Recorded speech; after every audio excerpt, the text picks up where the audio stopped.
interview donc à Templou. Et donc nous allons commencer par un des dessinateurs et auteurs que j'apprécie tout particulièrement. J'ai l'immense plaisir de pouvoir vous présenter notre ami Antonio Cossu.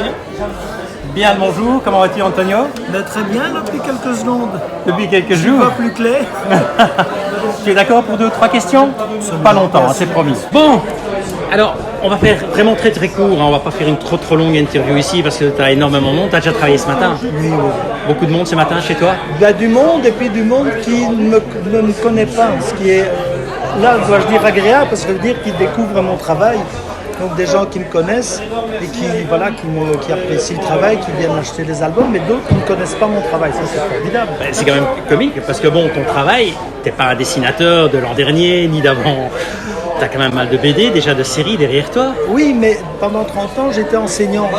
Oui. Donc j'ai continué à faire des albums, mais des albums qui n'étaient pas chez des éditeurs en place. Et donc ça veut dire que mon album sortait, il vivait sa vie, mais il n'était pas dans les librairies, puisqu'il faut là un éditeur et un distributeur. Voilà, l'un expliquant l'autre. Donc je n'ai jamais arrêté de dessiner. J'ai produit moins d'albums aussi, évidemment, parce que enseignant est. Mais voilà, ceci explique un peu cela. Tu enseignes toujours? Je suis admis à la pension depuis 2017. Oh, chancard. Moi j'ai encore 8 ans à tirer. Bon, ça c'est pour la petite histoire. Dis, j'ai toujours une question classique que je pose.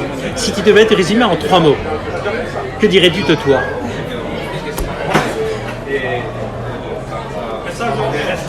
Mutant.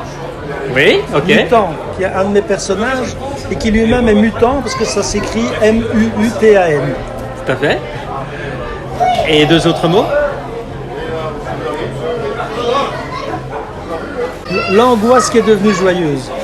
L'angoisse devenue joyeuse. Ça, très cool, très sympa. Ok.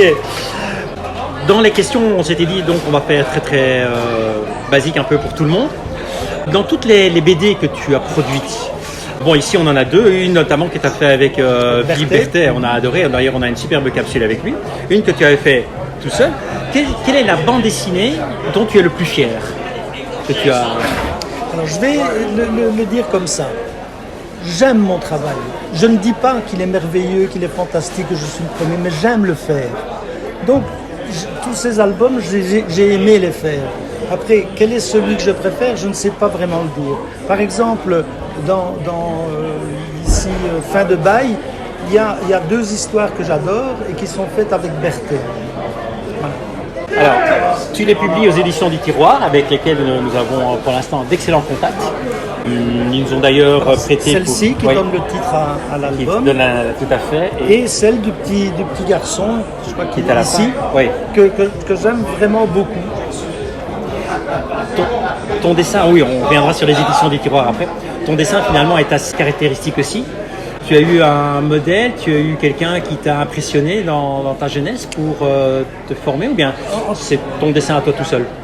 Non, moi c'est pas mon cas, moi tout seul. J'ai vraiment développé mon travail en apprenant et en regardant beaucoup d'auteurs de bande dessinée, vraiment beaucoup, mais particulièrement Tardi, Pratt, même Möbius, ça se voit moins, mais c'était très important, voilà. Parce que je les ai lus, relus, j'ai regardé comment ils mettaient en scène, comment ils mettaient en plan, et ça m'a aidé à progresser et avancer dans mon travail.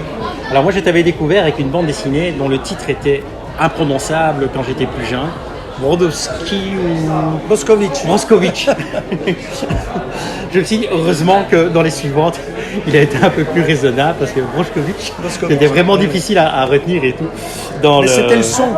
Ben oui. Boscovitch. Voilà, aussi dans la bande dessinée, il y a du son. D'autres en parlent mieux que moi, mais il y a du son tout le temps. Avec l'édition du Tiroir, donc effectivement, ils nous ont prêté pas mal de livres. On a découvert différents romans d'Henri Verne. Est-ce que tu comptes également en illustrer un? J'espère bien, oui. Et tu as déjà une idée de celui que tu aimerais? Le parfum d'Ylang Ylang. Ah, bon Bob Moran. Ah ben écoute, on va en parler, mais on ne sait jamais, des fois quelques questions. Il faut le dire à André Témence qui me le réserve dans sa liste. Eh ben écoute, André, tu sais ce que tu as à faire. Et alors, dernière petite question, comme ça on essaye vraiment de ne pas être trop long. Tu as des projets dans les mois qui viennent et on peut en savoir un peu? Absolument, bien sûr. La deuxième partie de Marlene's Blues, voilà. qui est sorti déjà il y a un an, donc le deuxième aurait dû être là.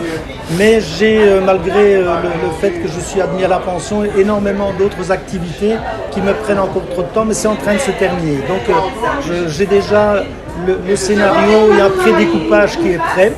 Hein. Et donc j'espère dans les semaines qui viennent vraiment me mettre aux planches et que dans quelques mois il sera là, il soit édité. Et le faire en noir et blanc, c'était une volonté ou bien simplement tu t'es dit je vais faire du dessin en noir et blanc cette fois-ci? Non. En fait, Marilyn's Blues existe depuis les années 80 et donc c'était les éditions que j'ai imprimées moi. Étienne Robial avec Futuropolis, donc c'est lui qui avait décidé de m'éditer, donc j'étais vraiment très fier de participer à Futuropolis. Et puis il a arrêté l'édition, mais pas de problème. Je l'ai gardé, c'est André Témence à qui je l'ai montré au moment du lancement de l'aventure, qui a dit Banco, on le fait. Voilà. Et donc maintenant je vais être sur la deuxième partie, j'y tiens absolument, ça sera fait, mais ça prend un peu de temps. Ça prend un peu de temps. Mais écoute, un tout grand merci en tout cas de nous avoir reçus et de nous avoir consacré quand même, 22 minutes. On n'a pas l'impression comme ça. C'est vrai, 22 minutes 22 minutes d'enregistrement. C'est moi qui vous remercie. Non, pas 22, non. 10 minutes. Non, ça va, on est dans le time.